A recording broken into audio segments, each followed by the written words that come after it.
आदरणीय मंच और श्रोता श्रोतागण,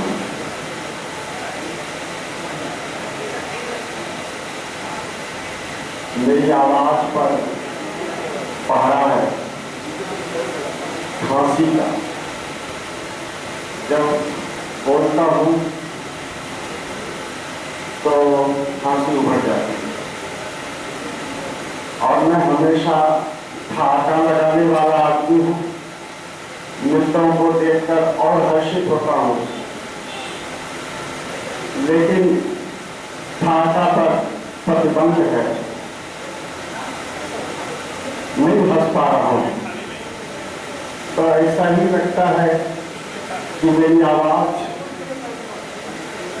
जेल में बंद है, कैद में है बुलबुल, और खांसी जो सयाद है वो मुस्कुरा रही है। कुछ कहा भी नहीं जा रहा और ऐसा अवसर है कि चुप रहा भी नहीं जा रहा। और इसमें आप देख रहे हैं कि जो छत पंखे हैं हवा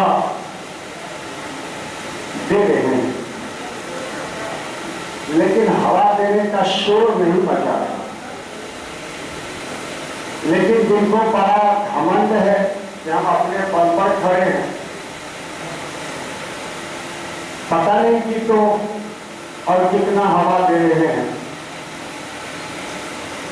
लेकिन वो जितना फायदा नहीं पहुंचा रहे हैं उससे ज्यादा व्यवधान पहुंचा रहे हैं। कभी ही याद आते हैं कि बड़ा भया तो क्या भया, जैसे पेड़ खजूर। अभ्यागत को हवा नहीं और शोर हो घन हो। ये पंखा भी कुछ बाधा डाला। मैं सबसे पहले आभार प्रकट करूंगा इस कॉलेज के महान प्राचार्य डॉक्टर राम प्रताप नीरज जी का, जिनका अशेष स्नेह मेरे प्रति है और कई 2-3 महीने से वो हमारे संपर्क में थे और हमें यहाँ चाह रहे थे। मैं भी उत्साहित था, लेकिन आने के 3-4 दिन पहले ही जो सर्दी खांसी उभरी, अगर ये प्रेम नहीं होता, किसी दूसरी जगह की बात होती तो मैं लाचारी दिखाते हुए क्षमा मांग लेता। लेकिन यहाँ तो मैंने कहा अपने विद्यार्थियों को कि मुझे हर हालत में जाना है। अगर मैं जिंदा हूँ तो, और अगर मर जाऊँ तो अर्थी पहुंचा देना, क्योंकि इस प्रेम को किसी भी हालत में ठुकराया नहीं जा सकता। कितने अरमान के साथ उन्होंने मुझे बुलाया, और बड़ी बात है कि मुख्य अतिथि के रूप में बुलाया। ये गौरव मुझ जैसे व्यक्ति को मिलता नहीं, और मुझे तो लगता है कि जब से मैं नौकरी में आया हूँ उसके बाद से शायद ही कोई कॉलेज हो बिहार में जिसने मुझे मुख्य अतिथि के रूप में बुलाया। यह प्रेम की सरिता जो यहाँ से बही है वो बेतिया के महारानी जानकी कुंवर महाविद्यालय को ही श्रेय जाता है कि मुझ जैसे अकिंचन और नालायक पात्र को भी लायक रूप में देखते हैं। ये उनके प्रति मैं बहुत बहुत आभार प्रकट करता हूँ। एक शब्द और होना है, मैं दोनों में बोलता, दोनों में बोल नहीं पाऊंगा, थोड़ा सा इसमें और जरूरत पड़ी तो थोड़ा सा उसमें। थोड़ी सी बात मैं इस विषय पर करना चाहता हूँ। कभी सर्वधर्म समभाव के स्थापक थे। ये बात जब जब हम धर्म को बाहर से देखते हैं तो बिल्कुल ऐसा ही लगता है कि एक तरफ देखते हैं हिंदुओं को, उनके रीति रिवाज अलग हैं, पूजा पाठ अलग हैं, व्रत त्योहार अलग हैं, उनके ढंग अलग हैं, उनके मंदिर हैं। और दूसरी तरफ हम देखते हैं मुसलमानों को कि उनकी पूजा विधियां भी अलग है। हमारे मंदिरों में देवता प्रतिष्ठित करते हैं और उनका मंदिर खाली जाता है। हम भजन कीर्तन करते हैं, आरती उतारते हैं और वहां नमाज पढ़ा जाता है, अजान होता है। हमारा एक तो समय है, फिर भी कोई समय नहीं है, लेकिन उनका एक निश्चित समय है। हम कभी समूह में भी होते हैं, अकेले भी होते हैं, लेकिन उनका एक विराट समूह में प्रार्थना होती है, नमाज अदा की जाती है। दूसरी तरफ गिरजाघर है, तीसरी तरफ बौद्ध धर्म के अनुयायी हैं, जैन धर्म के अनुयायी हैं, सिख धर्म के अनुयायी हैं।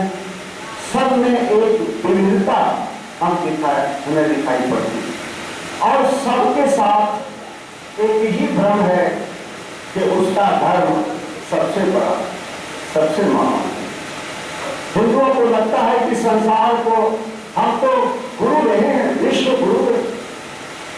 और आज के समय में बाबा रामदेव वगैरह और उन्हीं के विचारों से प्रभावित हमारे प्रधानमंत्री जी भी कहते हैं कि भारत को एक बार फिर से विश्व गुरु होना। जब कभी भारत विश्व गुरु रहा होगा तो ये दम्भ उसके भीतर नहीं रहा होगा, ये इच्छा नहीं रही होगी, विश्व गुरु बनने की लालसा नहीं पैदा हुई होगी, क्योंकि जब तक लालसा होगी तब तक आप गुरु होने लायक तो हो ही नहीं सकते।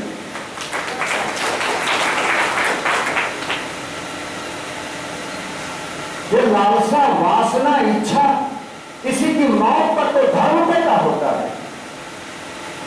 जहां वासना है वहां धर्म हो ही नहीं सकता।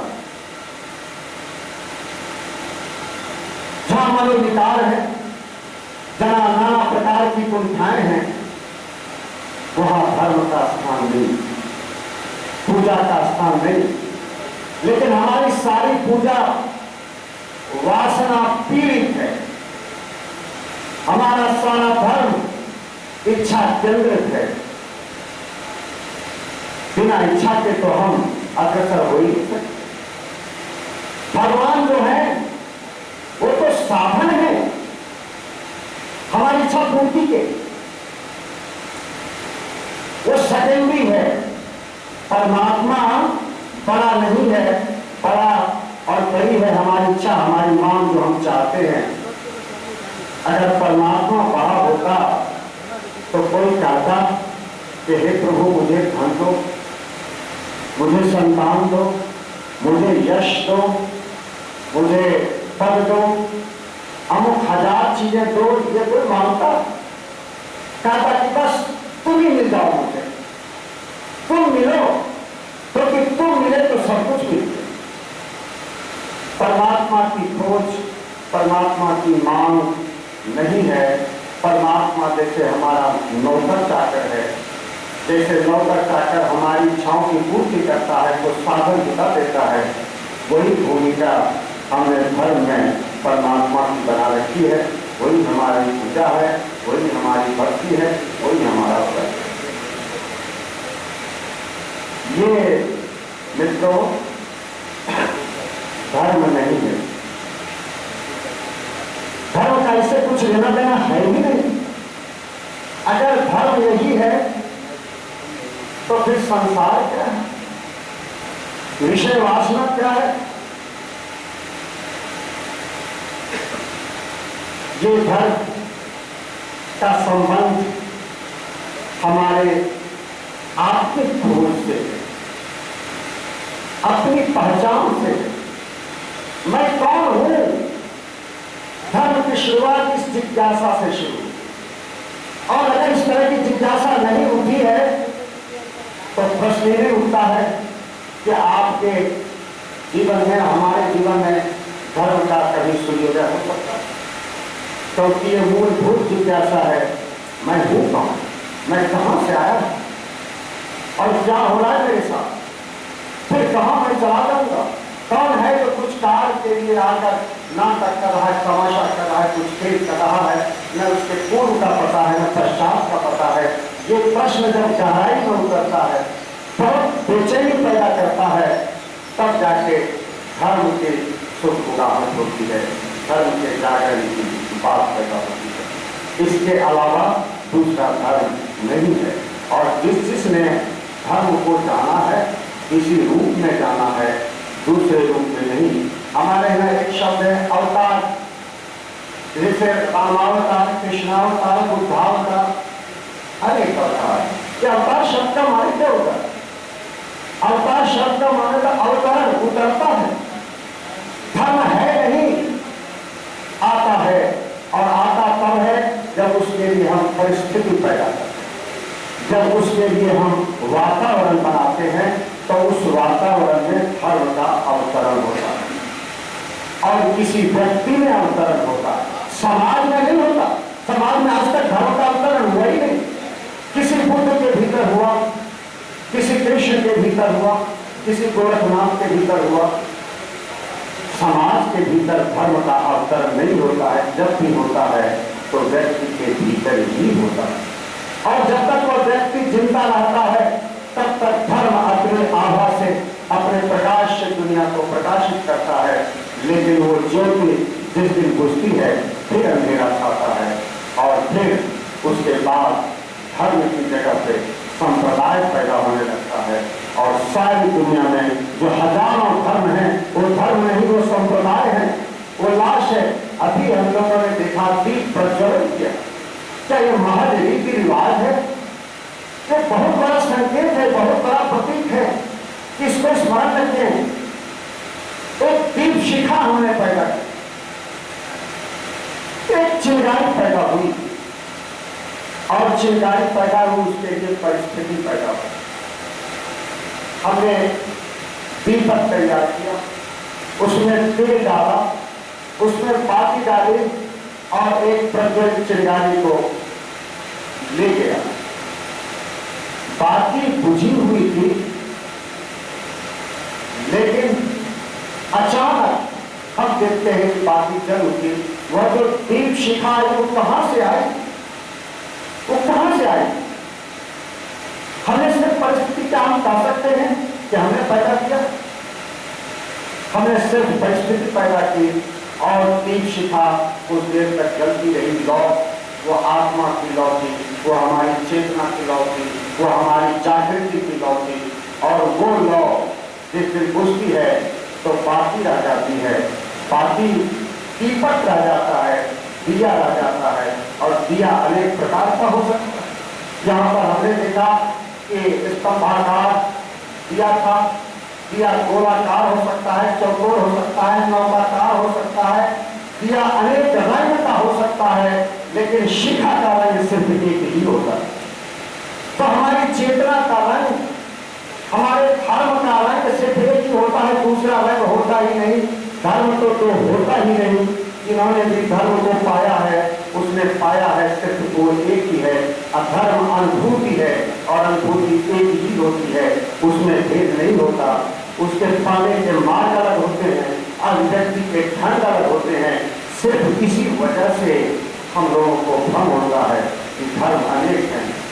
जीसस, मोहम्मद, कृष्ण, इन सबों ने एक ही चीज को पाया है, लेकिन अलग अलग ढंग से पाया है, अलग अलग ढंग से अभिव्यक्त किया है। ये जो हम क्या पाया है, ये तो हम नहीं देख सकते, नहीं जान सकते जब तक कि हम खुद नहीं पा रहे। हमने तो उसके मार्ग पर चलते हुए देखा,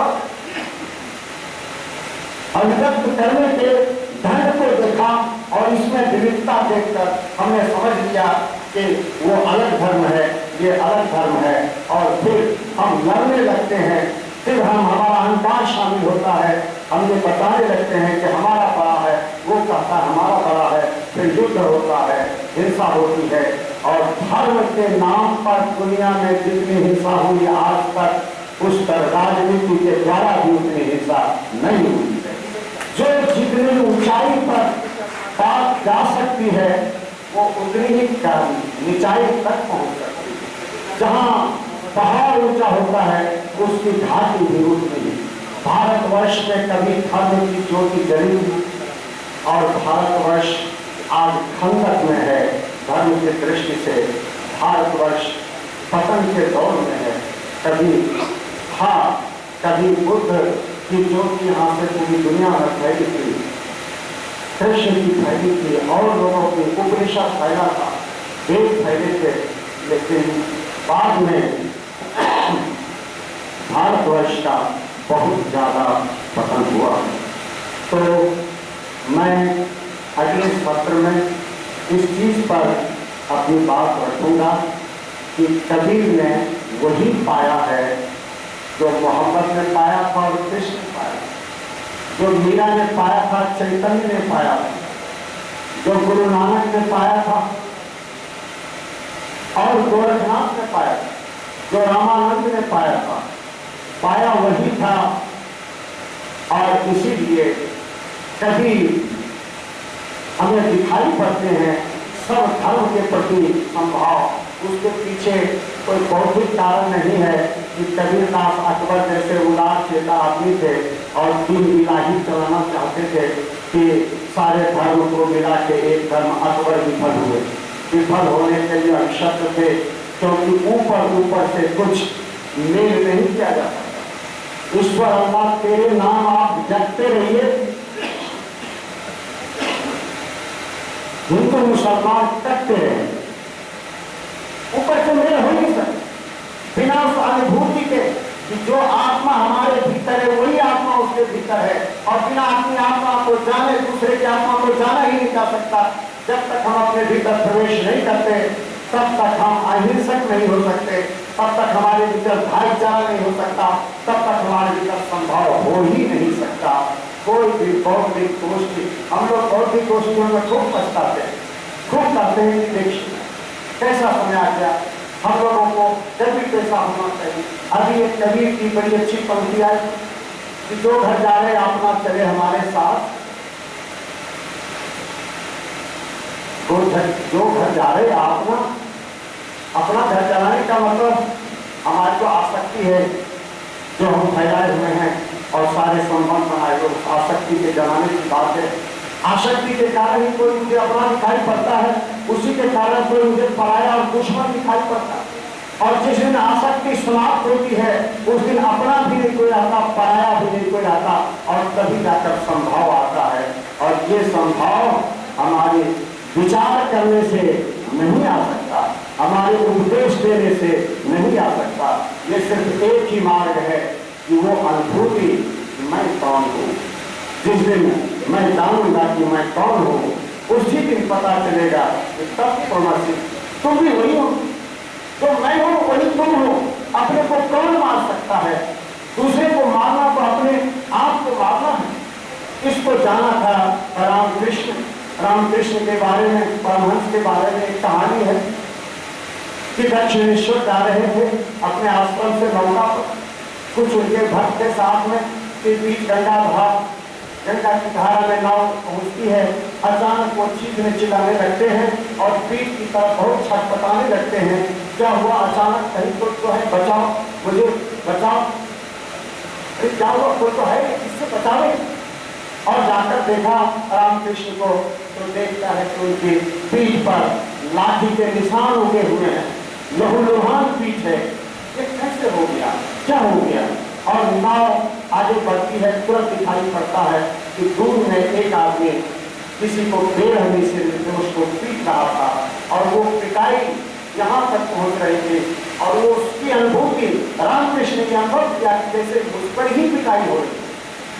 और जब ये अनुभव आप चिंतित रूप से आप करेंगे तो वास्तव में वो निशान आपके भीतर आ जाए, वास्तव में वही पीड़ा आपके भीतर हो। और वहां जाकर जब उस आदमी को देखा तो ठीक उतने ही निशान, उसी प्रकार के निशान उस आदमी पर भी आए थे। तो ये राम कृष्ण की संवेदना है जो आत्मानुभूति के बाद पैदा होती है। इसके पहले धर्म नहीं आता। विचार बहुत ऊपरी तल है, विचार बहुत परिवर्तनशील है, उससे गहरे तल पर हमारे भाव हैं। विचार मिथ्या हो सकते हैं, विचार झूठे हो सकते हैं, भाव झूठा नहीं होता। धर्म विचार से जो गहरा भाव है वहाँ है, और धर्म भाव से भी गहराई में उसके भी पार जो आत्मा बैठी हुई है वहाँ पर धर्म का निवास है। वहाँ तक पहुँचे बिना ये धर्म और संभाव नहीं आ सकता। एक देखा है कि दो दूसरे ढंग के आदमी जो अलग अलग ढंग से पहुंचे हों, कभी करे हो, कभी एक साथ हुए थे और भरी एक साथ काटते हैं, दोनों मिलते तो बात भी नहीं होगी। दोनों बात होने की कोई बात भी नहीं, क्योंकि दोनों के भीतर एक अनुभूति है, वो ठहरे हुए हैं एक साथ, लेकिन उनके भीतर प्रेम है, गले मिलते हैं और एक दो दिन के बाद विदा होते हैं। शिष्यों को आशा ही लगी रहती, हम तो सोचते थे कि जो महान गुरु आए हुए हैं कुछ बात करेंगे तो थोड़ा हम लोग का ज्ञान वर्धन होगा। इन दोनों ने कोई बात ही नहीं, कोई बात नहीं वहाँ हो सकती है, क्योंकि दोनों को मालूम है, दोनों पहुंचे हुए हैं वहाँ। न तो दोनों के लड़ने की बात है, न तो दोनों की उस तरह की दोस्ती की बात है। दोनों एक हैं। कहा क्या दोस्ती, ना काबू से दोस्ती, ना काबू से बैर। देखिए वही पंक्ति वह लिखी हुई उस अवस्था में ये पंक्ति निकलती है जब आप वहां जाते हैं तब, और जब कोई दोस्त नहीं होता तो कोई दुश्मन भी नहीं होता। इस अवस्था में ये समभाव की अवस्था है। रामकृष्ण को जो अनुभव हुआ था, हमको लगता है कि कई बार दिनकर ने वही के लिए भाव दिया था। उनकी एक कविता, एक पंक्ति है कि बैल की पीठ पर बेरहमी से पेट मत मारो, मेरी पीठ पर उसका निशान होता। ये संवेदना से धर्म पैदा होता है। आप जितने अधिक संवेदनशील हैं उतने ही धार्मिक होंगे, और कट्टर आदमी संवेदनशील नहीं होता। वहां संवेदनशीलता जहां होगी वहां कट्टरता नहीं हो सकती। ऐसा आदमी कैसे कहेगा कि मंदिर वही बनाएंगे? अरे मंदिर तो हृदय है, उस हृदय को भूल गए, अब कहाँ बनाने जा रहे हो? वो तो नकली मंदिर है। जिस मंदिर को आदमी बनाएगा वो आदमी से तो छोटा ही होगा ना। आदमी से बड़ा मंदिर कैसे हो सकता है? जिस प्रतिमा को आदमी बनाएगा वो आदमी से बड़ा कैसे हो सकता है? तो तुमसे तो छोटा है, उसी के सामने तुम झुकने जा रहे हो, और जो विराट परमात्मा है उसकी तुम्हारे सामने उपेक्षा है, उसकी कोई चाल नहीं है। और ऐसे ही आदमी मंदिर बनाने की बात करते हैं, ऐसे ही आदमी मस्जिद को ढाने की बात करते हैं, जिनको धर्म से कुछ भी लेना देना नहीं है। ये जान चुका है। और फिर मैं आप लोगों से क्षमा मांगते हुए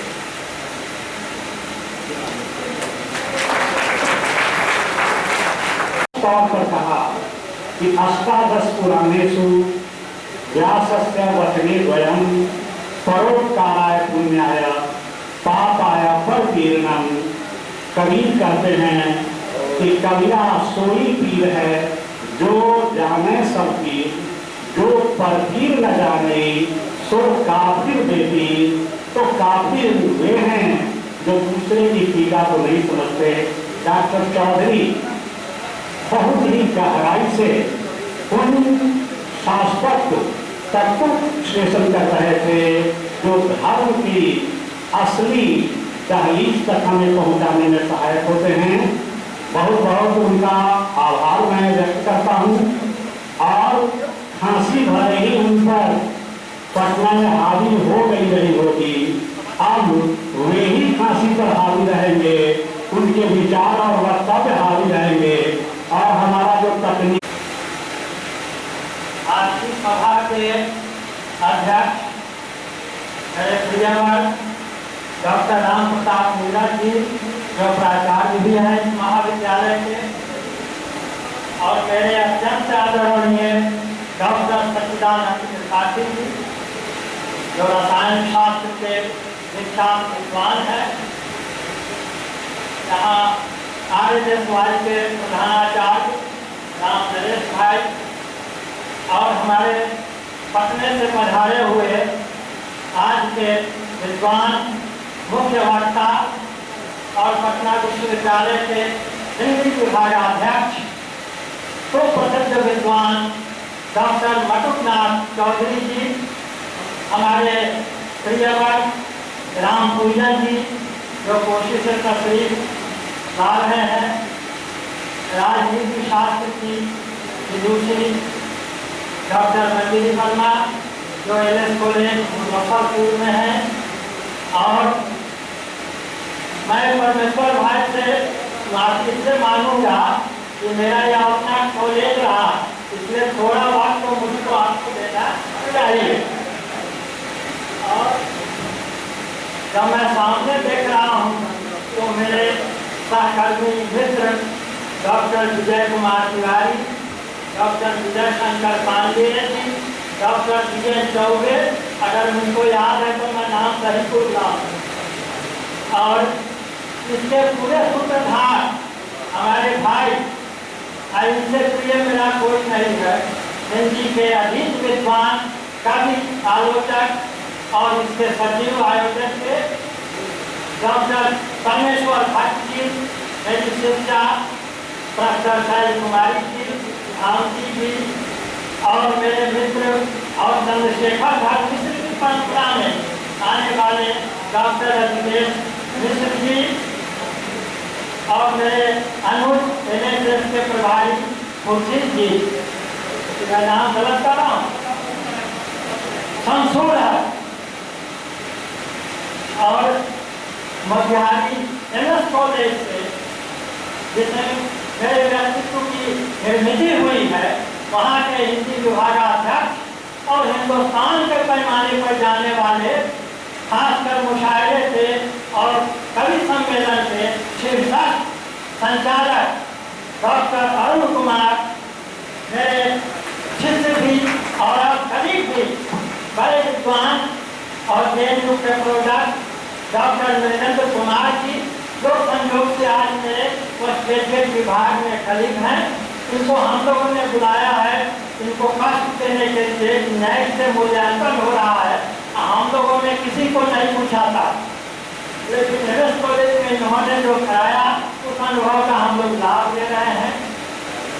और सतदेव भाई जो राजौर कॉलेज से तशरीफ ला रहे हैं, साथ साथ विमल जी जो नरकटियागंज से आप यहाँ तक पधारे। मैं आप तमाम बंधुओं का और जो मेरे प्यारे छात्र हैं और हमारे प्यारे प्यारी छात्राएं हैं, मैं आप सबको आज हृदय से धन्यवाद देता हूँ, और खासकर इस हिंदुस्तान के बड़े ही सुमधुर और प्रेम यौवन के कवि कविवर गोपाल सिंह नेपाली की धरती को मैं सबसे पहले प्रणाम करता हूँ। जहाँ पर यह मेरा पुराना कॉलेज महारानी जानकी कुमार कॉलेज भी अवस्थित है उस धरती पर, और मोतीपुर कॉलेज से हमारे शिष्य और हेड अभी हिंदी के डॉक्टर संत साहब भी उपस्थित है।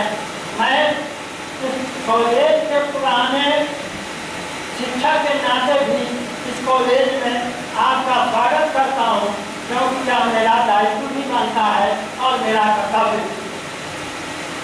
बंधुओं, मुख्य वक्ता ने बहुत विस्तार से और खासकर धर्म के बारे में जो अपनी धारणा स्पष्ट की, उससे मुझे बहुत प्रसन्नता हुई कि जिस तरह के एकेडमिक बहसों में किताबी बहस होती है, केवल किताब पर केंद्रित बातों को तो हम कहते रहते हैं, आपने बिल्कुल हटकर अपनी बातें कही हैं। मैं इसके लिए आपको बहुत बहुत बधाई देना चाहता हूँ और एक सुझाव भी देता हूँ। ये पटना राजधानी है, इसलिए वहाँ आपको फांसी हो जाया करेगी। आप जब बेतिया और चंपारण की धरती पर आएंगे तब आप फांसी से बिल्कुल छूट जाएंगे, मुक्त हो जाएंगे। निर्यात पा जाए, इसलिए आप बीच बीच में राजधानी का मोह छोड़कर इधर आने का कष्ट करते रहे। बंधुओं, आज का जो यह विषय है, सबसे पहले तो मैं यह स्पष्ट करता हूं कि सर्व धर्म संभाव, या जब मैं कबीर के संदर्भ में कहता हूं तो मुझे आज के नेताओं की बात याद आ जाती है। सबसे ज्यादा यही लोग सर्व धर्म संभाव की बातें करते हैं और सबसे ज्यादा अत्याचार, सबसे ज्यादा आम जनता पर जो भाषाई दंगे, सांप्रदायिक दंगे और धर्म के नाम पर जो विद्वेष की भावना फैलाई गई है, इन्हीं सर्व धर्म संभाव की बातें करने वाले नेताओं के द्वारा फैलाई गई है।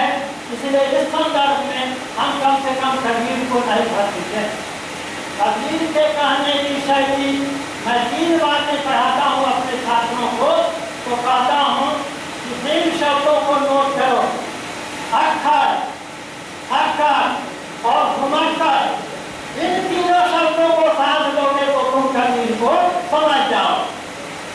और कबीर ने निषेध के द्वारा समाज में सुधार फैलाने का काम किया है। वे जगह जगह पर जो प्राचीन धर्म चला रहा है, जो पूजापंथी है और जो कट्टरता से युक्त जो आजकल के सऊदी अरब में और वे जो आतंकवादी हैं, उनके धर्म को आप क्या कहें, वो धर्म है क्या? इसलिए मेरे परमेश्वर भाई ने कहा चंडीदास की युक्ति कि शाबाश ऊपर मानुष सत्य, सहार ऊपर नहीं, उसके ऊपर कुछ नहीं है। कबीर नीचे से ऊपर तक सबसे बड़े मनुष्यता के समर्थक हैं। और यह सब अगर मैं चाहता हूँ तो यह क्लियर करना चाहता हूँ कि कबीर जिस समय पैदा हुए थे, उस मध्य युग में आप देख लीजिए कि कबीर के जैसा देदीप्यमान और चमकता हुआ दूसरा कोई नक्षत्र नहीं है जो एक साथ भक्त की भी भूमिका में हो और एक साथ विद्रोही की भी भूमिका में। ऐसा व्यक्ति आज नजर नहीं आया। और आप जानते हैं इब्राहिम सिकंदर लोगों का जमाना और कबीर को जितने ईसा मसीह मंसूर जितने हुए, आप क्या समझते हैं कि कबीर ने अपनी जितनी बातें की हैं, ये सारी बातें कहने का बड़ा उनको अच्छा मौका वहाँ के लोगों ने दिया होगा या वहाँ के बादशाह ने। कभी कमर में रस्सा लगाकर उनको पेश किया जाता था, कभी जान से मारने का प्रयास किया जाता था। और यह जो परमेश्वर भाई ने आपके सामने उनका दोहा रखा, वह कहाँ पढ़ा गया था? जब उनको रस्सा लगाकर गांव में ले आया गया सिकंदर लोधी के दरबार में और कहा गया कि तुम काफिर हो, क्यों नहीं तुम्हारा सर खनन कर दिया जाए। उसी समय वह इतिहास का प्रसिद्ध दोहा कहा गया और कबीर ने उसको उंगली उठाते हुए कहा कि कबीरा सोई पीर है जो जाने पर पीर, जो पर पीर न जाने सो का पीर बेटी। थे कबीर।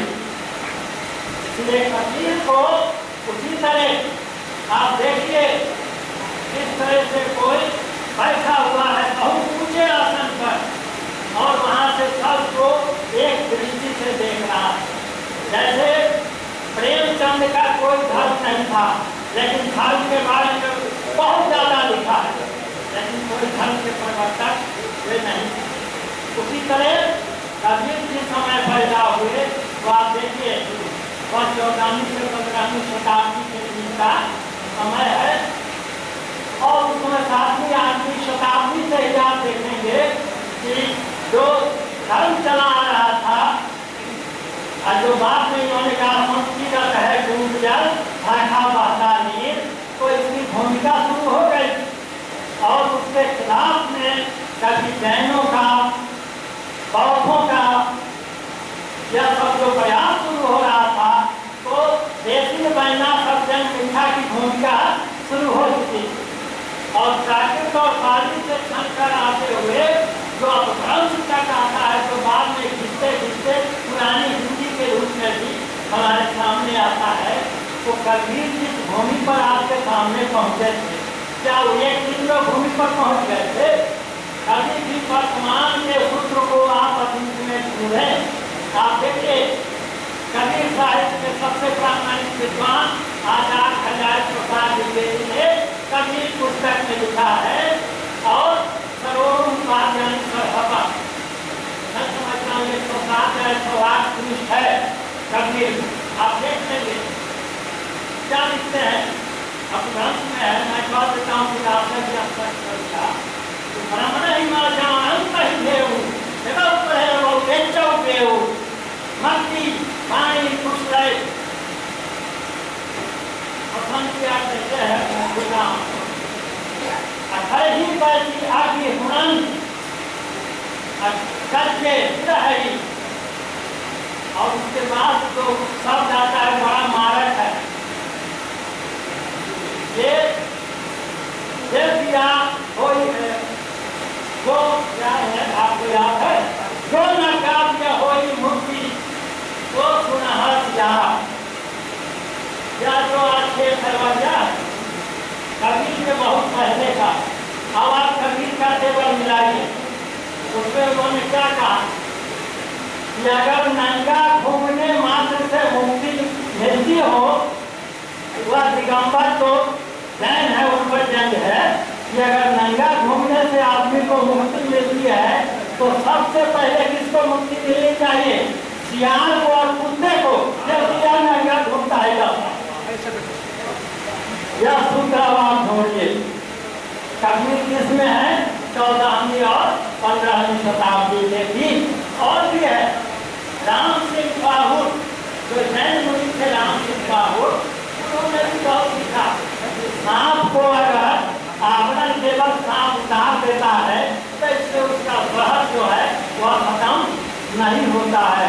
अब आप देखिए मन न लगाए लगाए जो कि कपड़ा क्या सब वहीं से है, चली पुल बोलनी गंगा नहाए, तो मन चंगा तो गंगा, और मन अगर चंगा नहीं है तो गंगा में भी कथा होगी। उस भाव भूमि पर खड़े हैं, आप देख रहे हैं। और जो आदमी यह कहता हूं जहाँ पर केवल हिंदू धर्म की कट्टरता, मुस्लिमों की भी कट्टरता थी, और दो बातें ऐसी थी, दो बातों के बीच में आम जनता पिस रही थी, चाहे तो वर्णाश्रम आश्रम जो है वर्णाश्रम, ब्राह्मण क्षत्रिय वैश्य और शूद्र। हिंदू भी है तो हिंदू धर्म के अंतर्गत जो आप मान लीजिए सारे और क्या सबको समान भाव से यह हिंदू धर्म देखता था, आज तक नहीं है। लेकिन हमको सही बात कहने का आज या तो साहस नहीं है, और कभी उस जमाने में जनता की छोड़ पर यह बात कह रहे। और एक बहुत अच्छे कवि विद्वान ने कहा कि आज़ादी के इतने वर्षों के बाद हम इतने सयाने हो गए हैं कि अब हम सच को सच कहना भूल गए, भूल नहीं गए, हिम्मत नहीं है इसलिए नहीं कर पाए। कबीर ने वह हिम्मत प्राप्त की, आया हिम्मत उनको वेद पुराण ये पढ़ने से, सारे ग्रंथों को घोंटने से नहीं हुई। वह उनका ज्ञान क्या था? अनुभव का। हमारे आचार्य खजानी बाबा कहते हैं कि अनुभव की उन्होंने व्याख्या की है, क्या है? अनुभव से प्राप्त जो ज्ञान होता है, निडर ज्ञान जो किसी से नहीं भाजता है, वही अनुभव है। अनुभव और क्या? अनुभव साचा और किसी जो चर्चा कबीर करते हैं वह वही अनुभव है। तो बंधुओं, सर्वधर्म संभाव, मैं पुनः उस बात को फिर कहना चाहता हूँ। सर्वधर्म संभाव जब मैं कहता हूँ तो इसका अर्थ यह नहीं है कि मैं बहुत बड़ा आदमी हो गया तो कैसे इनको आप रुष्ट करूँ। तो हम मस्जिद में भी चले जाते हैं, हम कट्टर मुस्लिम विरोधी हैं, फिर भी उनकी टोपी मानकर वोट भी खाते, मस्जिद में भी अजान में शामिल हो जाते हैं। अरोजे के समय में रोज हमारे भाजपा जितने नेता हैं बड़ा प्रेम हो गया उनको क्या वे चले जाते हैं कौन पार्टी होती है अवतार पार्टी क्या यही सर मत बताओ। और वहां से जब चले आते हैं हिंदुओं के मंदिरों में नारियल भी फोड़ते हैं और गिरजा घर में जाकर हम वहां भी चले जाते हैं।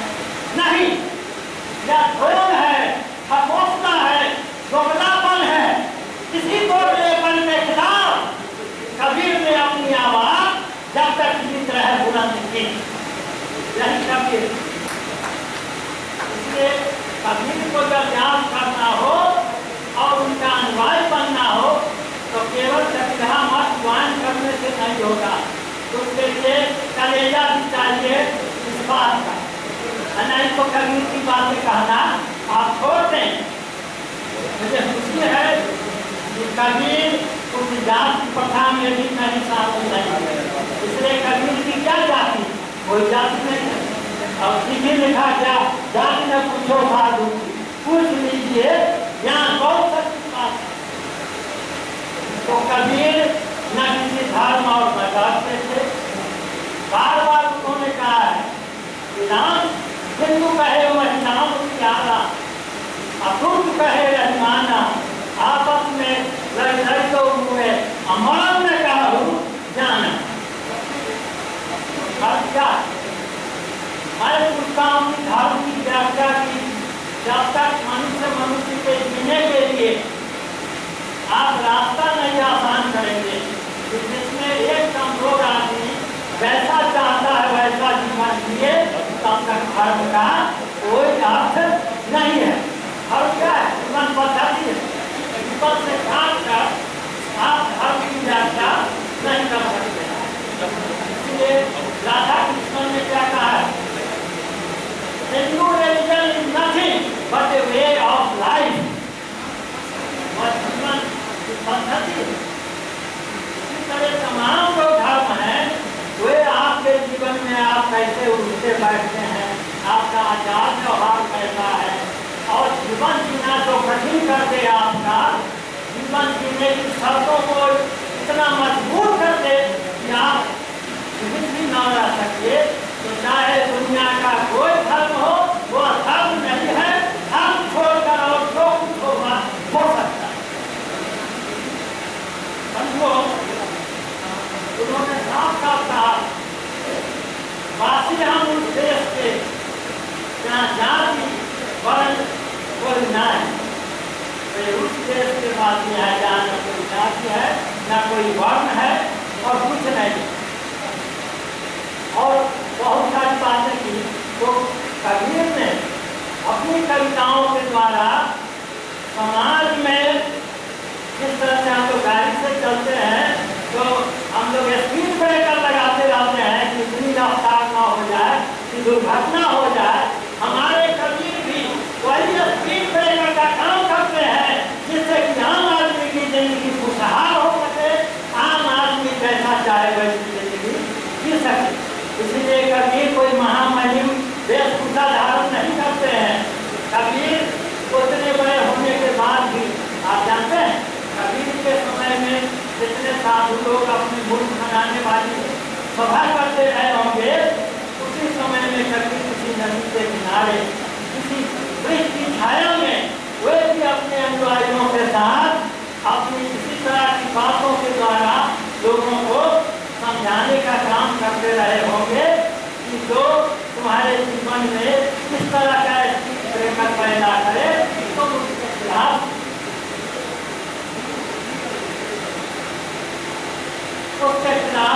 तुम अपनी बातें जमकर कहो। और हम लोग जो गौतम बुद्ध जी उनके बहुत पहले गौतम बुद्ध हो गए,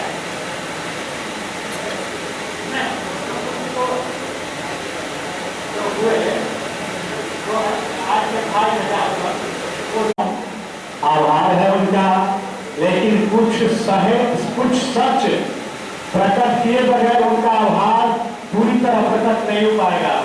इसलिए मैं 2 सच की ओर आपका ध्यान आकर्षित करूंगा। पहला सच जो इस मंच के सबसे अंत में है जिनको उन्होंने बताया कि विदुषी डॉक्टर उनका नाम कह के पूछा, लेकिन एक बड़ा सच छुपा दिया। वे उनकी अर्धांगिनी है, धर्म पत्नी है, इसका परिचय उन्होंने नहीं दिया है। तो आप इस परिचय से परिचित हो लें। और दूसरा जो अभी उन्होंने परिचय दिया, आप चर्चा की कि मैं और परमेश्वर जी कैसे साफ साफ था, तो एक संस्मरण में दिलाता हूँ कि 1992 में मेरी 2 कविता पुस्तकों का लोकार्पण इसी भवन में हो रहा था। रामाश्रय बाबू आए थे मोतिहारी से और इन्होंने हमारा अपना बहुत सारे वास्तव को गिनाया। तो रामाश्रय बाबू ने एक चुटकी ली थी, कहा कि बहुत दूर तक साथ और दोस्ती निभाई, बहुत दूर तक साथ साथ चले रवि जी, लेकिन जब इनको कनक मृत पर नजर पड़ी तो वे बेटिया छोड़कर मोतिहारी की ओर खिसक गए और वो कनक मृत कोई और नहीं उधर बैठी हुई है मंदिर की। तो क्षमा करेंगे रवि जी, मैंने स्मरण दिलाया कि वे क्यों मुझसे दूर हो गए और दूर होने का कारण सामने है। बहुत बहुत आभार इनका। जितने हमारे विद्वान अतिथि हैं, डॉक्टर बलराम मिश्र जी से लेकर त्रिपाठी जी, हमारे माननीय डॉक्टर चौधरी जी, हमारे राम पूजन जी, मंजरी जी, मैं सब इन सब का आभारी हूँ। लेकिन इससे ज्यादा आभारी मैं सामने बैठे उन धैर्यवान विद्वानों, साहित्यकारों, कला प्रेमियों का हूँ, जो इतनी मशक्कत के बावजूद शोर शराबे होते रहे, लेकिन यहाँ जो स्वर लहरी फूट रही थी उसमें कहीं एक भी व्यतिक्रम नहीं आया, आप ही उसी तरह करते रहे। तो मैं तो मन से ज्यादा इस मंच को धन्यवाद करना चाहता हूँ, उनका आभार व्यक्त करना चाहता हूँ। यह उद्घाटन सत्र समाप्त होता है यहाँ पे, लेकिन सितारों के आगे जहाँ और भी हैं, अभी इश्क के इम्तिहान और भी हैं। तो अभी तो आपने केवल ट्रेलर देखा है, फिल्म तो अभी सामने आने वाली है।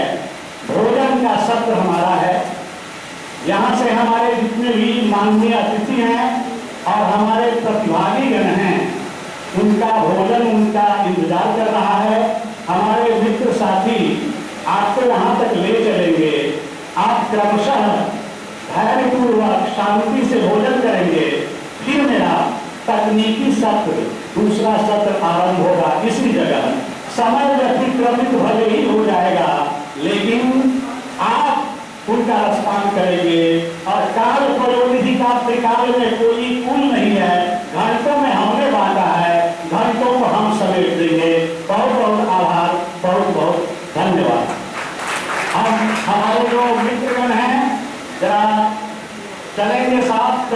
गुप्ता जी, संसद साहब, पंडित से कुछ नहीं लेते हैं, कभी मूल्यों से कुछ नहीं लेते हैं, और दोनों धाराओं का विरोध उनकी कविताओं में आद्योपान दिखाई पड़ता है। एक दूसरा उदाहरण देखिए, पूरब दिशा हरिही का वासा, पूरब दिशा हरिही का वासा, पश्चिम अलह मुकामा, दिल नहीं खोज दिले दिल खोजहू, इन्हीं रहीमा रामा, राम को खोजो, रहीम को खोजो, सब तुम्हारे दिल में मिलेंगे। उसके बाद आज जो उपभोक्तावादी संस्कृति का दौर है, जिसमें लोगों की प्यास बढ़ती जा रही है, भूख बढ़ती जा रही है।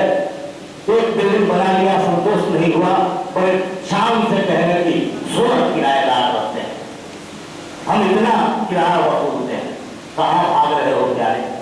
कहत कबीर सुनो भाई साधो, सतगुरु नाम ठिकाना है। यदि कबीर है जो कहते हैं आज दूसरे ही मौजूद है इस उपभोक्तावादी और बाजारवादी दौर में, कि वो धन गज धन बाजी धन और रतन धन खान, जब आवे संतोष धन सब धन धूलि खान। तो संतोष को पैदा करने की बात करते हैं कबीर। उसके बाद कबीर जीवन की असारता को भी बतलाते हैं। हार जरे जस लागरी, हार जरे जस लागरी, केस जरे जस घास, सब जग जरता देख के भया कबीर उदास। एक और उक्ति है कबीर की जो दोहराई गई है हमारे काल में। कबीरदास कहते हैं, सुखिया सब संसार है, खावे और सोवे, दुखिया दास कबीर है, जागे और रोवे।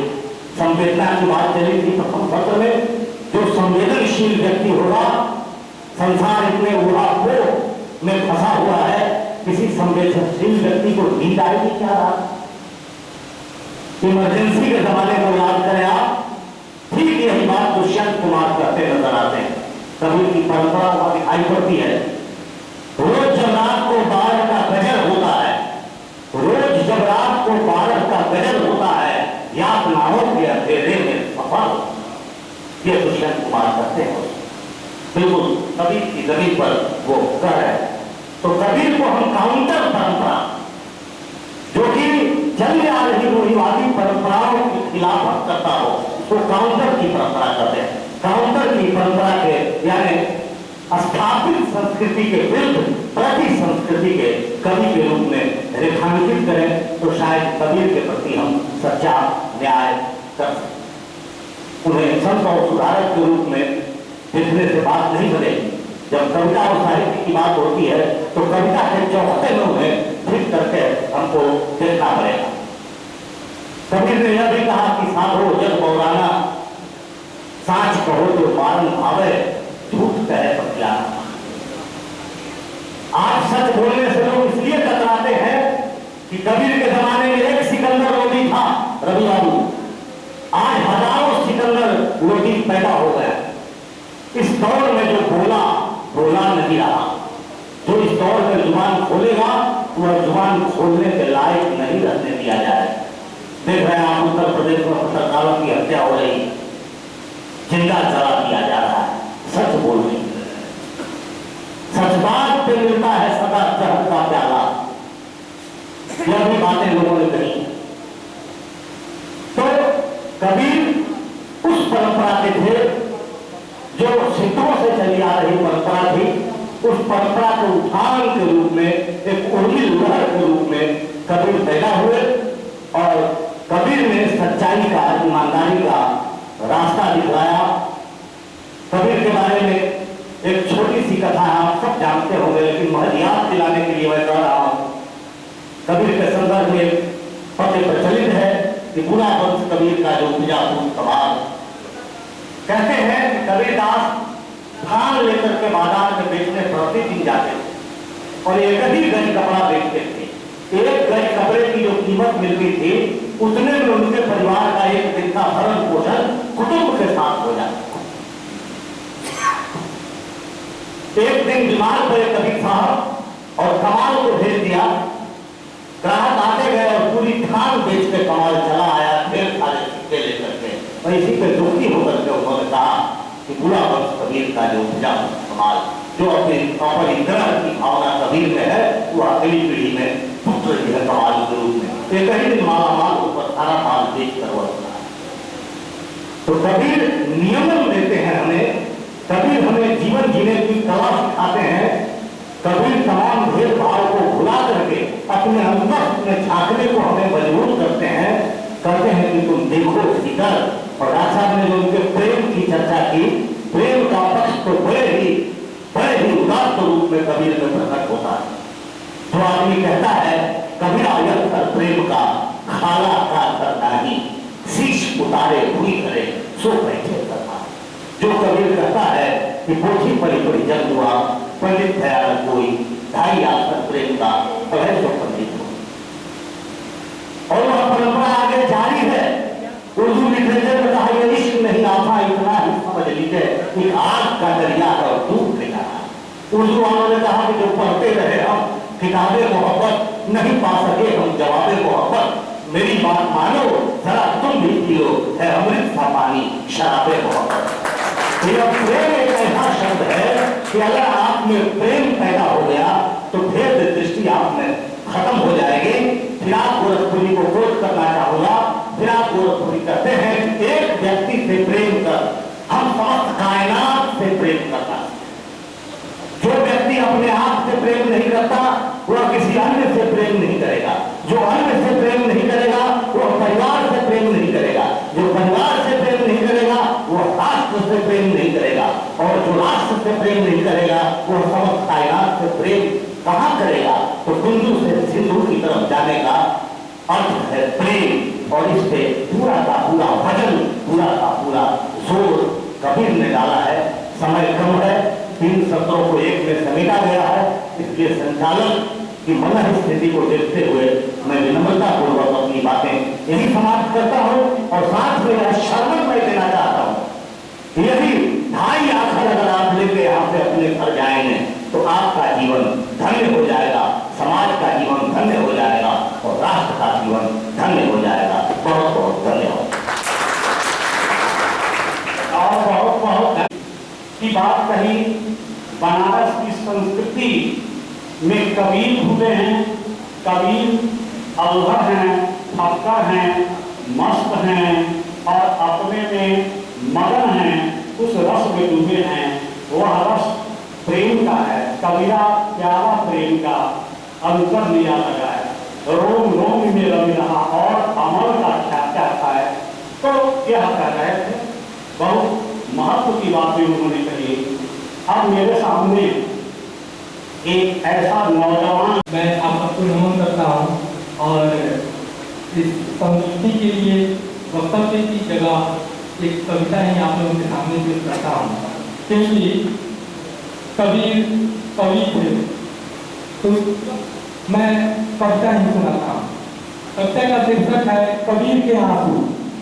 मैं कबीर आज जो गिर रहा हूँ अपनी अंतिम सांसें, न जाने क्यों गिर रहे हैं मेरी आंखों से आंसू, और याद आ रही है मुझे अपनी फटी हुई सी जिंदगी, जिसकी मरम्मत करने में खर्च दिया मैंने लम्हा लम्हा अपनी उम्र का।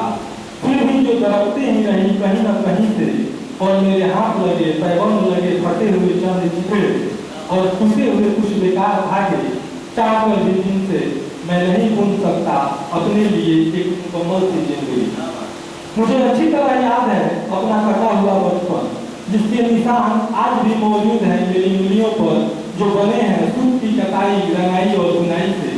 पर उससे भी गहरे हैं उन जख्मों के निशान जो मिले हैं मुझे अपने घर में, अपने समाज में, फेंकुआ नाजायज गर्भ की गंदगी जैसे अनगिनत जलते और चुभते शब्दों के रूप में। और सबसे ज्यादा दुख मिला है मुझे अपनी मां नीमा से, जो पीटती थी मुझे छोटी छोटी बातों पर भी, और आंखों में क्रूरता और जुबान पर मिर्ची रखकर कहती, न जाने किसकी गंदगी है जिसे मैं ढो रही हूँ।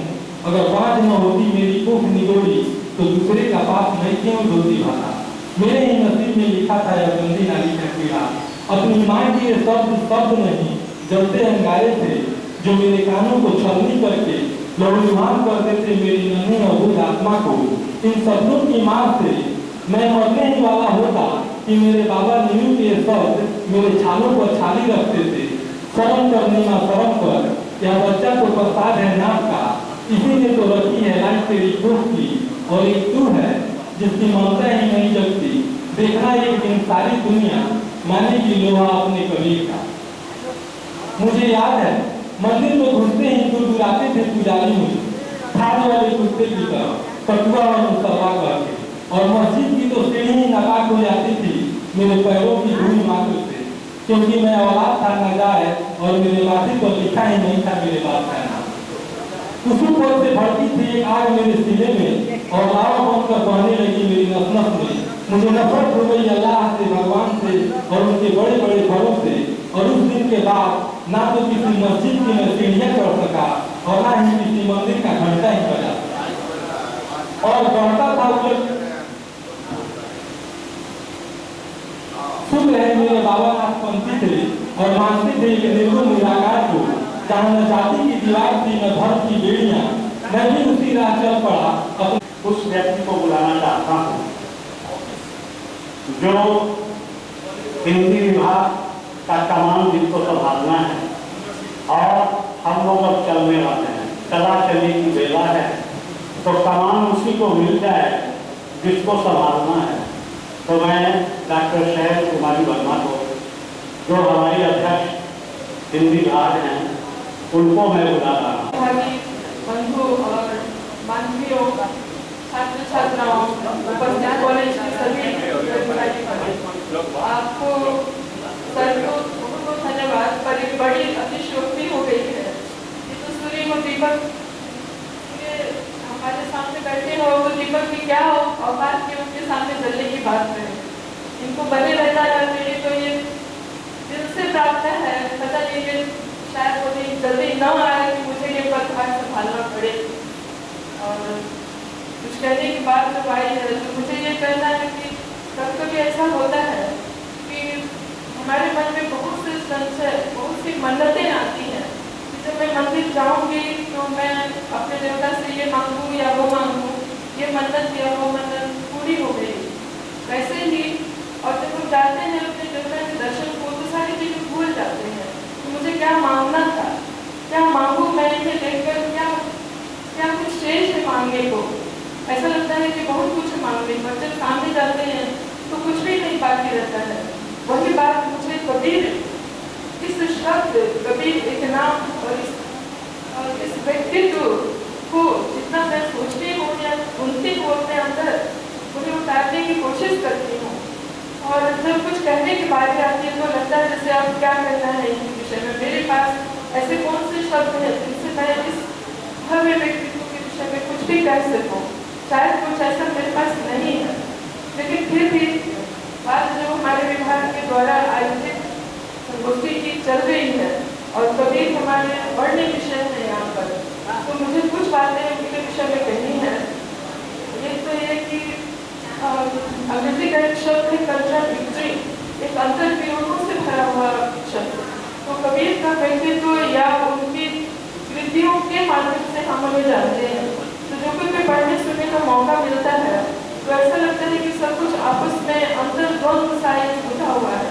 वे कहते हैं कि मसी का कर छुयो नहीं, कलम कहियो नहीं हाथ, लेकिन दूसरी तरफ कहते हैं कि पोथी पढ़ी पढ़ी जब हुआ पंडित भया न हो, ढाई आखर प्रेम का पढ़ने से पंडित हो।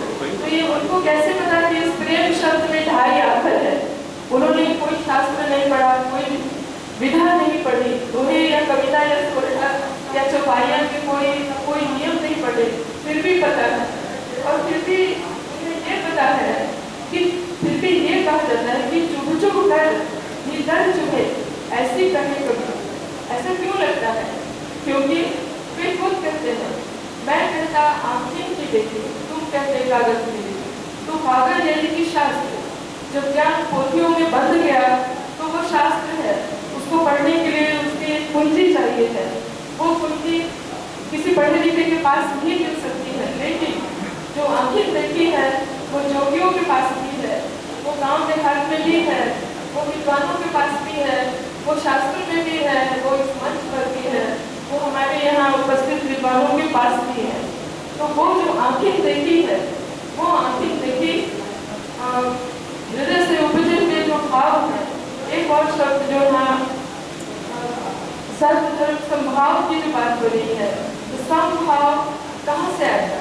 जब तक हमारे अंदर सहिष्णुता नहीं होगी, सहने की भावना नहीं होगी, किसी के प्रति समभाव नहीं आ सकता है। इस समभाव के लिए सहिष्णु होना जरूरी है और सहिष्णु होने के लिए प्रेमी होना भी जरूरी है। कबीर जितने बड़े विद्रोही थे उतने बड़े प्रेमी भी थे। ये प्रेम का जो मूल मंत्र उन्होंने पढ़ाया, शास्त्रों को छोड़ दे हम व्यवहार ज्ञान में आए, तो वे उस चक्की की बात करते हैं जो पीस खाए, पीस में खिलाने वाली चक्की, पावन की नहीं जिनको तलाश करके मूर्तियां बनाई जाती हैं, बल्कि उसी पत्थर से बनी हुई चक्की जो परिवार का भरण पोषण करती है, पीस कर जिससे कि परिवार का भरण पोषण होता है, उस चक्की की बातें होती हैं। तो वहाँ और परिवार के प्रति प्रेम, अपनी संतति के प्रति प्रेम, समाज के प्रति प्रेम, प्रकृति के प्रति प्रेम, देश के प्रति प्रेम, जब तक प्रेम हमारे अंदर नहीं है तो कोई संभाव कहीं से उपस्थित नहीं सकता है। और ये चीज बाहर से कहीं से लाकर विभिन्न प्रकार की सुइयों की तरह हम इंजेक्ट नहीं कर सकते हैं। हमारे दिल से निकली हुई जो तड़प है, जिसको कहते हैं कभी तलफय शब्द और तड़प, इन दोनों की गहराई को आप महसूस कर सकते हैं।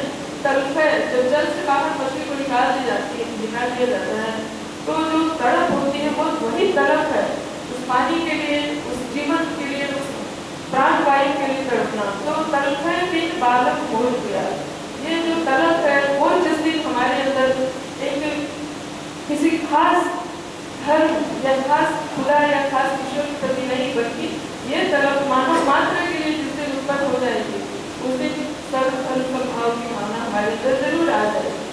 और जितनी ही विषमताओं के युग से हम गुजर रहे हैं, बार बार कबीर को देखने सुनने और भूलने की जरूरत पड़ती है।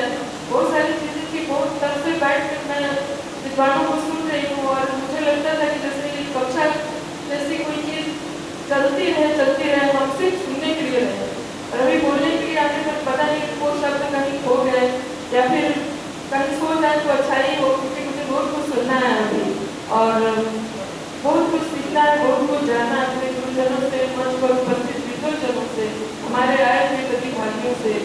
बस इतनी सी ही बात मुझे कहती है और कबीर को हम अपने में जिए, यही की बात है। कबीर को अपने बात जैसा ही होगा आप आगे तक।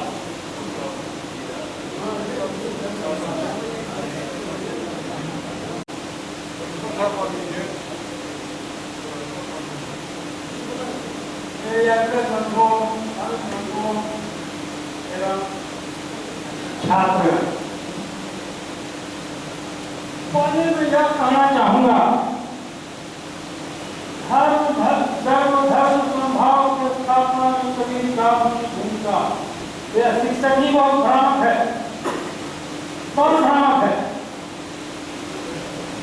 इसलिए कि सर्वधर्म की बात करते हैं, धर्म सापेक्ष शब्द है, कोई निरपेक्ष नहीं है।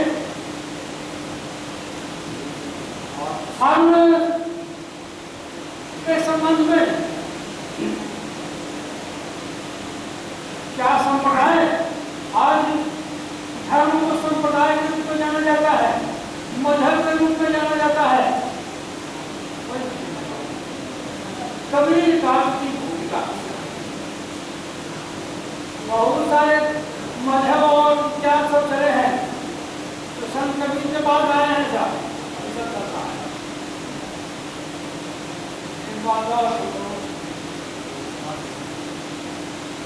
कबीर काया के वीर, सब काय यात्रा को जिसने पूरी की है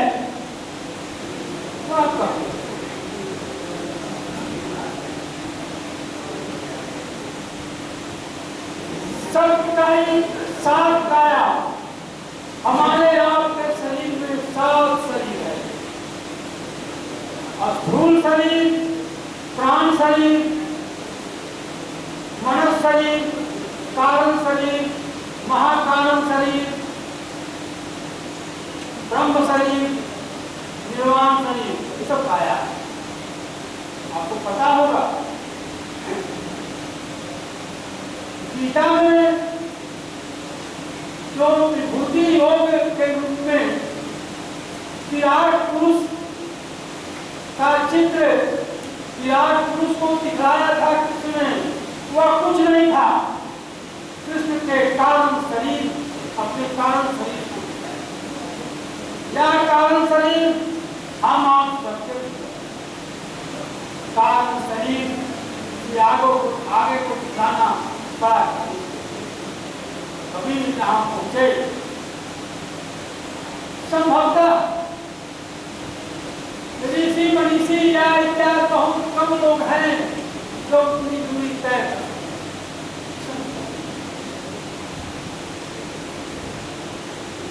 जहाँ पुरुष तहाँ कछु नाही कहे कबीर हम जाना, कहे कबीर हम जाना, हमारी सैन लखे जो कोई पावे पद निर्वाणा। बहुत लोग कहते हैं जिन्हें ब्रह्म है, जय द्वय क्या लोग कहते हैं। जहाँ पुरुष है वहाँ दृष्टा, वहाँ साक्षित्व है, वहाँ कोई नहीं है। कहे कब हम गुरु के भेद लाए हाल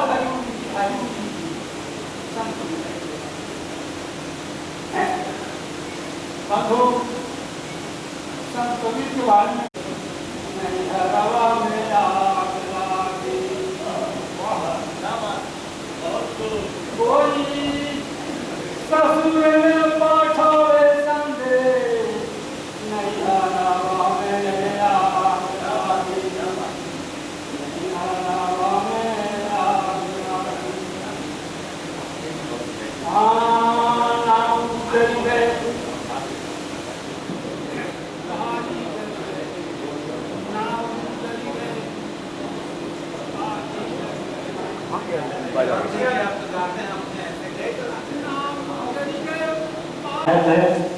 हमारे पास जो प्रतिभागी जन हैं उनको बुलाना मेरे लिए अनिवार्य है, और ताकि ये मुख्य रूप से उन्हीं का कार्य है। हमारे भी श्री राजेश चंद्रे जो शोध छात्र भी हैं और इंटर महाविद्यालय में शिक्षक भी हैं, वो आएंगे और संक्षेप में कबीर की तरह ही, साखी में कबीर बोलते हैं कम से कम शब्दों में, वे भी बोलेंगे। राजेश चंद्रे आए। राजेश कुमार चंद्रे आज का जो विषय है वो सर्वधर्म संभाव में कबीर का क्या योगदान है, इससे संबंधित। धर्म को पहले समझना हो, धर्म क्या है? धर्म क्या वो धर्म है जो हम देख रहे हैं,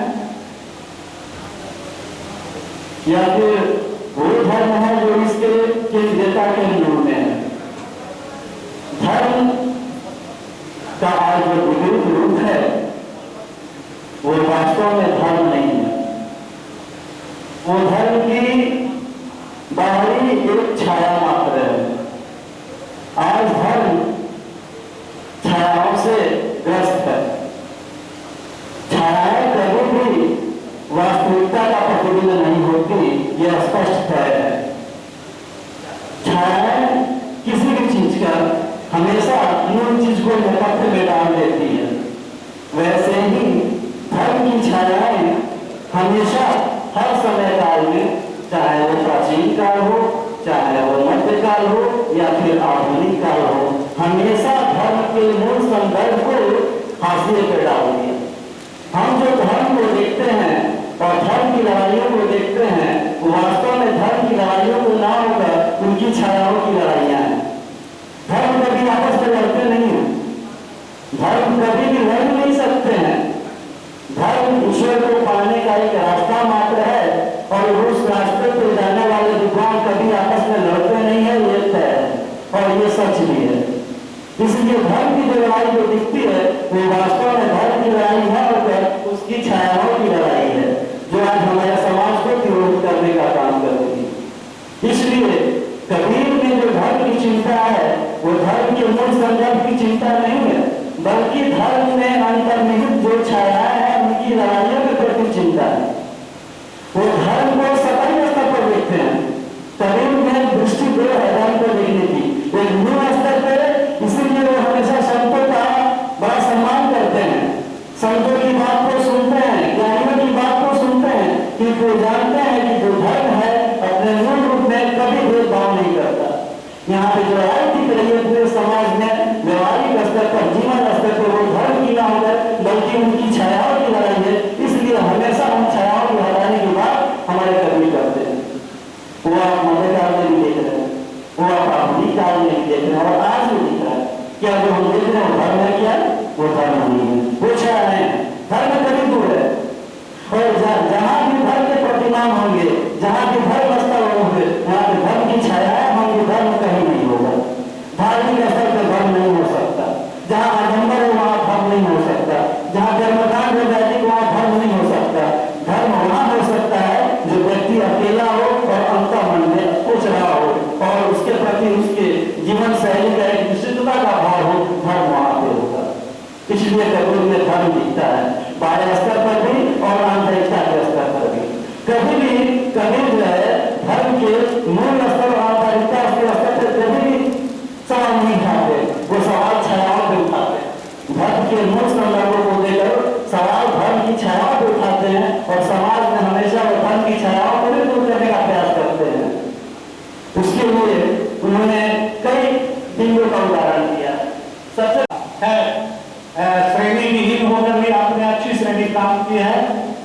मैं समझता हूँ कि डॉक्टर मृगेंद्र जो 2 जगहों का प्रभाव संभाल रहे हैं, अब ये कहाँ है मैं नहीं कह सकता, ये ही जानते होंगे कि कहाँ है। मैं तो इनको मुंशी सिंह महाविद्यालय में जानता हूँ, लेकिन फिलहाल एक नए कार्यक्रम के तहत विश्वविद्यालय हिंदी विभाग में महोदय, संचालक महोदय एवं यहाँ उपस्थित प्रतिभागीगण, आज गोष्ठी जब शुरू हुई तो मुख्य वक्ता ने गोष्ठी का विषय जो काफी बेहतरीन ढंग से संकेत किया और उसके बाद मेरे गुरुवर और सहकर्मी रवि बाबू ने इस विषय को काफी हद तक स्पष्ट किया और उन्होंने उसी समय बात कही थी कि सर्वधर्म समभाव शब्द बड़ा छोटा हो गया। हम लोग भाषा विज्ञान पढ़ाते हैं और शब्द है अर्थात बहुत सारे शब्दों का अर्थ गिर जाता है, उसमें से एक शब्द ये है सर्वधर्म समभाव। इस शब्द के अर्थ ही गिर गया। अब ये शब्द इस तरह घिसल विज्ञान में प्रयुक्त होता है कि आज कबीर जैसे व्यक्ति के साथ प्रयोग, जब भी इसका प्रयोग होता है मन अचानक उद्वेलित हो जाता है कि शायद कबीर के लिए अर्थ आज के संदर्भ में सही नहीं, आज इसका जवाब हो गया, उस अर्थ में स्कूल नहीं। कबीर सर्वधर्म समभाव या स्थापना में कबीर का भूमिका ये जो विषय है, ये विषय आज भी मौजूद। कबीर मध्यकाल के ऐसे कवि हैं जो जिनके चाहे सामाजिक सरोकार और कबीर की चिंता समाज की चिंता है।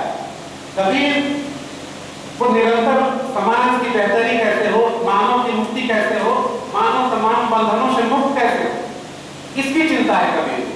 और कबीर किसी भी यथास्थितिवाद को स्वीकार नहीं कर सकते, किसी भी संस्था को नहीं स्वीकार कर सकते, किसी मत को यथावत स्वीकार नहीं कर सकते।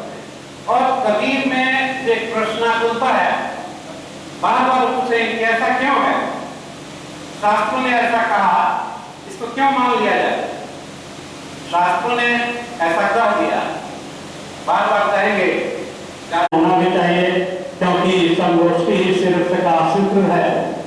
लेकिन स्पष्ट है कबीर धर्म की बात नहीं कर रहे हैं, वो किसी व्यक्ति और धर्म संप्रदाय की बात नहीं कर रहे हैं, बल्कि हम कबीर के काव्य में उस बिंदु की तलाश कर रहे हैं जो सभी धर्मों के प्रति समभाव स्थापित करता है। इसलिए कबीर पर कोई धार्मिक मतवाद की बात नहीं है, बल्कि सभी धर्मों के प्रति कबीर काव्य में जो समतामूलक दृष्टि है वही चर्चा का केंद्र है। अच्छा आपने संवाद किया, इसके लिए बहुत बहुत धन्यवाद। मेरे बीच एक बहुत ही ख्याति नाम कबीर, हम लोग का शिष्य भी हैं, शोधार्थी भी हैं, आप न्यायालय कार्य में भी जुड़े हुए हैं, तो उनमें बहुत सारी संभावनाएं हैं। काशी की गलियों से लेकर मधुबन की गलियों तक जो कबीर आंखों के देखी समझते हैं या अनुभव करते हैं, जो संवेदनशीलता जागृत होती है। मैं कवि हूँ ज्ञानेश्वर गुंजन, मैं अपने इस कविता के द्वारा कबीर को जो भोजपुरी के प्रथम आदि कवि हैं और उनकी भाषा में मैं अभी तत्काल में जो प्रसिद्धियां हैं उसको मैं समर्पित कर रहा हूँ। और एक इस शेर के साथ कि गम मेरे नजदीक आकर कुछ बहुत है, हम भी थोड़ा दिल मिलाकर कुछ बहुत है, आप कुछ बहुत है, आप कुछ में नहाकर हम पसीने में नहाकर कुछ बहुत है, आप कुछ में नहाकर और हम पसीने में नहाकर कुछ बहुत है। और आइए मैं गोदान प्रेमचंद और कबीर की मानव दृष्टि में जोड़ता हूँ अपनी कविता से। मेहनत सब लोग हटिया में सपना चढ़ सुखाते थे, मेहनत सब लोग हटिया में सपना चढ़ सुखाते थे, बादल पर काम नहीं के थे, झोंसलवा के मुंह के थे, हमरा दुल्हन रोटी दाल भैया खा ले इंडिया गे, हमरा दुल्हन रोटी दाल भैया खा ले इंडिया गे, महंगाई से चढ़ल बारे थाली बा धोती के चे, बनिया पैसा नहीं के दे, तलवा भर भर के पे, घर में तनिको राशन नहीं के, भौजी की न सोना से, घर में तनिको राशन नहीं के,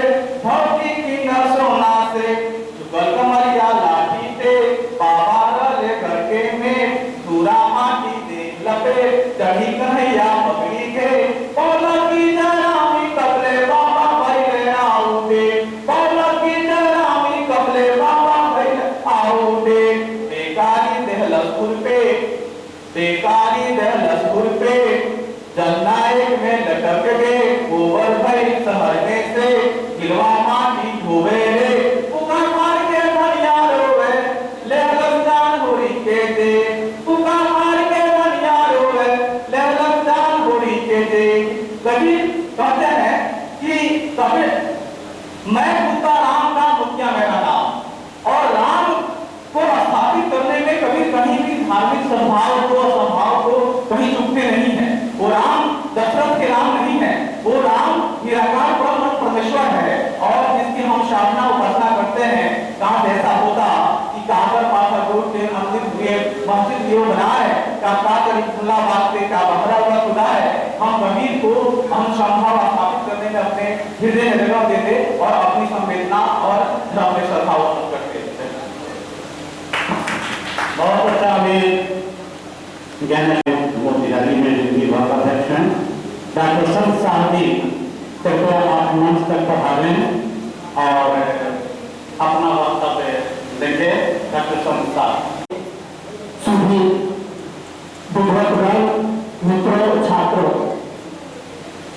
कबीर के बारे में बहुत सारी बातें हुई हैं, पुनरावृत्ति अच्छी नहीं होती। दो तीन बिंदुओं पर मैं बात रखना चाहता हूं। कबीर ने जहां भी अपनी साथियां कही है, खासकर उन्होंने जो पद कहे और पद में सुनो भाई साधो शब्द का प्रयोग किया, मैं इस बिंदु को रेखांकित करना चाहता हूं। प्रायः लोग मान लेते हैं कि वे साधुओं को संबोधित करते हुए कहते हैं, लेकिन जब मैंने चिंतन मनन किया या मेरे गुरुजनों ने बताया भी है कि उन्होंने कहा कि सुनो भाई साधो, अर्थात सुन तो रहे हो, इसको साधो अर्थात चिंतन करो, मंथन करो कि मैं क्या करा। तो कबीर को समझने के लिए वे जो कहते हैं उसका चिंतन और मंथन की आवश्यकता जरूर है। एक बिंदु और मैं रखना चाहता हूँ, कबीर के संबंध में कई भ्रांतियां भी रखी गई और काफी लोकाचार में ये बातें आती रही है कि कबीर मरने के समय बाहर चले गए और लोकोक्तियों में गांव में अब कहा जाता है प्रायः कि जिंदगी भर सेवनी काशी या मरे के बेला उत्सरवासी। लेकिन हम लोगों ने जो अध्ययन किया उसमें अलग कि जीवन कबीर का जीवन संघर्ष पूर्ण जीवन था। तो मगहर में क्यों गए? जानबूझ कर गए। मगहर में चूंकि वह मुसर इलाका था, पानी कम होता था, वहां के लोग भूख से बीमारियों से मरते थे, तो वे वहां गए और वहां के लोगों को उत्प्रेरित किया या दूसरे स्रोत से पुष्टि होती। और उन्होंने कहा भी है कबीर ने कि जो तन काशी तजे कबीरा तो राम ही पूर्ण नहीं हो रहा। ऐसा माना जाता है कि काशी में जो मरता है उसे सीधे मोक्ष हो जाता है, मुक्ति हो जाता है, मुक्ति हो जाती है। लेकिन कबीर ने कहा कि अगर काशी में मरने से मुक्ति हो जाती, पाप कट जाते, तो फिर राम को कौन भरता, इसलिए वे घर गए। कमाल के बारे में बातें हुई है और सर ने भी बातें रखी है, अरुण जी ने एक अच्छी बात बताई है, लेकिन मेरी कुछ इससे इतर की जानकारी अब हो सकता है इसमें सहमति असहमति की बातें हो सकती है। लेकिन प्रायः कहा यह जाता है कि कबीर ने जो बातें कही, कबीर ने कहीं मठ बनाने की बात नहीं कही। कबीर ने कहीं नहीं कहा कि इतने एकड़ जमीन ले लो और उसका मालिक बन बैठो। और कबीर न दूसरे की चुभन से डरता है, न अपने ऊपर चुभन झेलने से डरता है। कबीर ऐसा ही होता है। मेरे सामने भविष्य की एक हिंदी की उज्जवल नक्षत्र सुश्री रश्मि शर्मा हैं। आप बहुत मेधावी छात्रा रही हैं, नीट भी कर गए हैं और अभी शिक्षिका हैं। सुश्री रश्मि शर्मा आप आएंगी। और यहाँ उपस्थित मेरे सभी विद्वजनों को मेरा प्रणाम। सीधे मैं विषय पर धर्म कबीर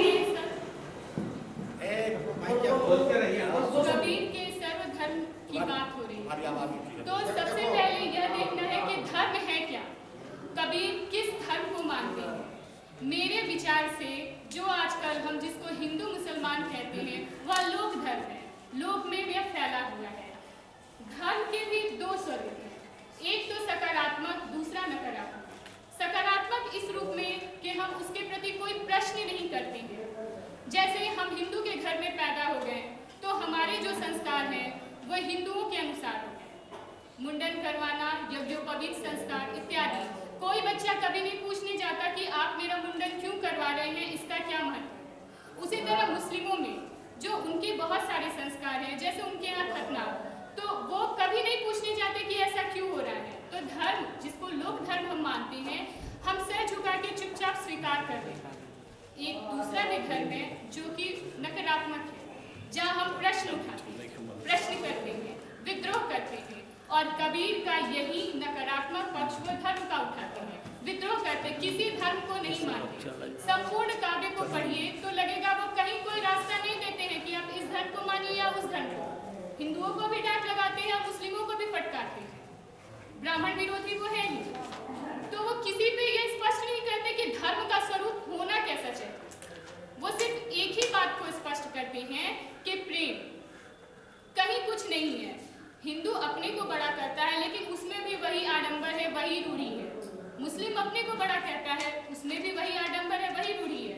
तो कबीर इन सब चीजों से तंग होकर इन सब चीजों को नकारते हैं और अपने समय के वो सबसे बड़े विद्रोही कहे जाते हैं। इन्हीं सब चीजों से वे विद्रोही बने। समाज इन सब चीजों को जल्दी मानता नहीं है, स्वीकार नहीं करता है। अगर हम अपने घर की परंपराओं को, मान्यताओं को, रूढ़ियों को ना माने तो हम समाज से बहिष्कृत हो जाते हैं।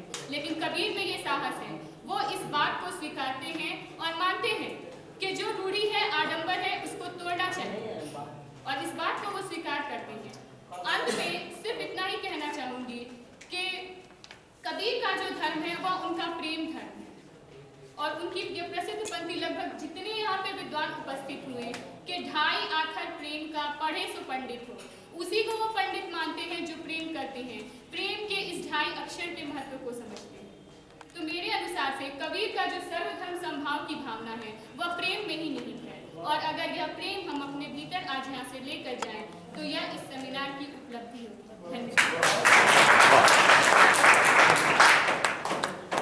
प्रेम न बाणी उपजय, प्रेम न हाथ बिगाड़ ले जाए। तो प्रेम को लेना है तो अपने अहम का, अपने भीतर का जो है उसको हटा दें, यानी आप सर्वजनीन हो जाएं, सब तक फैल जाएं। मैं समझता हूँ कि हमारे प्रतिभागियों में से कोई छूट नहीं न रहे। चंद्रभान जी, अच्छा, हाँ, चंद्रभान छूट रहे बीच में। आप ग्रहण ग्रस्त क्यों हैं? आप आइए, चंद्रभान जाइए। मेरा एक आलेख पाठ है, उसका शीर्षक है संत कबीर का जीवन दर्शन।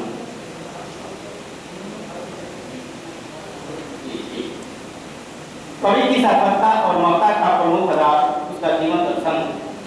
यूं कहें कि संत कबीर का समस्त जीवन ही अपने आप में दर्शन है तो यह बात कहीं से अतिशयोक्ति से नहीं जान सकती। कबीर को मानव की मूलतः समानता और एकता में दृढ़ विश्वास है।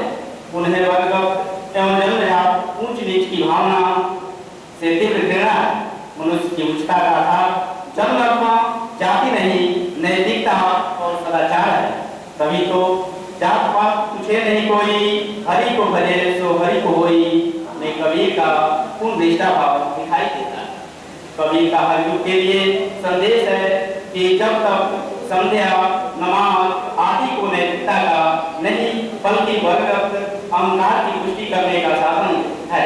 कबीर की व्यथा किसी वर्ग विशेष की व्यथा नहीं थी, वह व्यापक मानवता की व्यथा थी। कबीर के दर्शन को समझना ही उनकी सृजनात्मकता के आधार का साक्षात्कार है।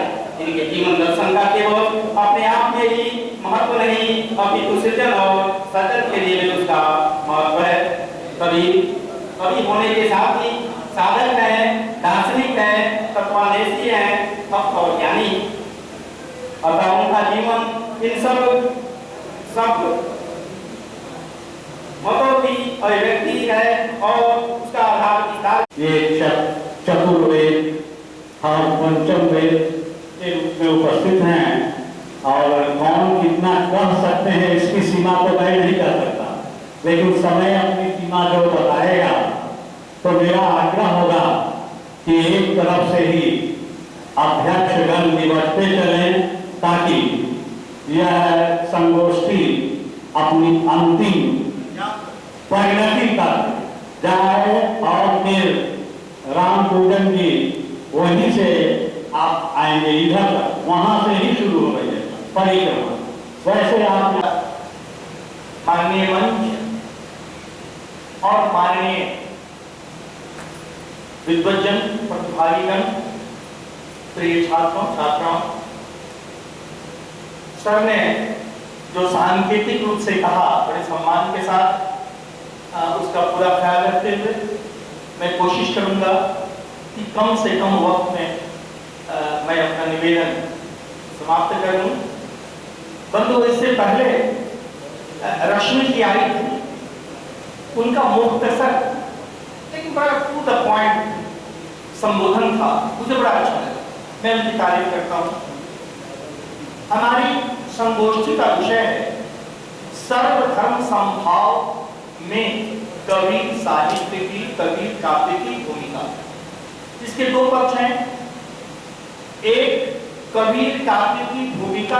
अब पता नहीं हम कितना पानी और बहाएंगे उसके ऊपर, लेकिन हमारी लाचारी है कि जल जितना भी बढ़ेगा आप उतना ही ऊपर उठेंगे।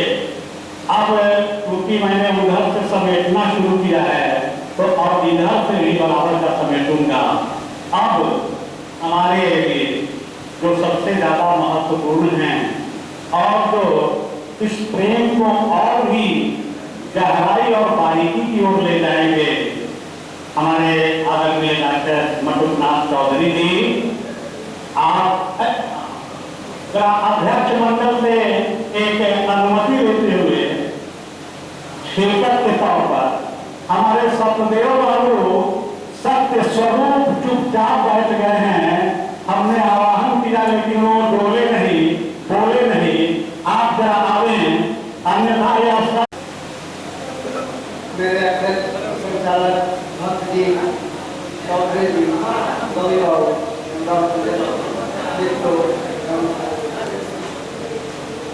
सर्वधर्म समभाव में कबीर काव्य की भूमिका बड़ा ही मौजूद विषय है।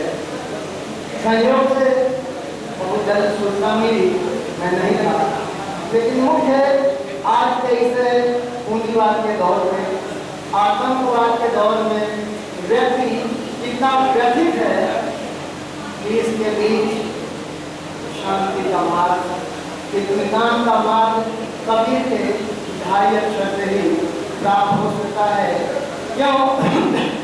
व्यक्ति घर जोड़ने की माया में उलझा, लेकिन यहाँ संदेश है जो घर जाने अपना, इस स्वार्थ की सीमा से निकलकर परमार्थ के मार्ग पर जाने पर ही हम जो है शांति के इस मार्ग को, कबीर के इस भाव की स्थिति को संभाल सकते हैं। अब मैं अनुमति चाहूँगा क्योंकि हमारे मुख्य अतिथि इन्हीं शब्दों के साथ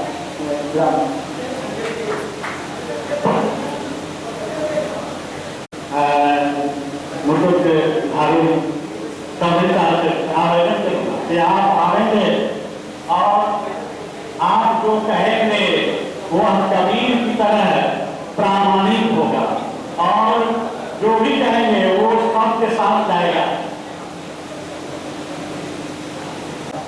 नहीं बोलना चाहिए, कहीं बोलना चाहिए। एक रश्मि शर्मा की तरह और उनका एक सौभाग्य, जिस समय वो बोल रही थी उस समय माइक काम नहीं कर रहा था, इसलिए मैं यहाँ बैठा हुआ उनकी सारी बातें सुन रही। वैसे हम चलते रहता है, सुनने के लिए बेहतर जगह वहाँ, अगर इजाजत मिलती तो मैं उधर ही बैठता। उनके राम पूजन बाबू की तरह मैं भी प्रशंसा इसलिए कर रहा हूँ कि कबीर का एकाध रेशा उसमें मुझे दिखाई पड़ा। क्या दिखाई पड़ा? कबीर के बारे में आचार्य हजारी प्रसाद द्विवेदी ने कहा कि वाणी के डिक्टेटर थे,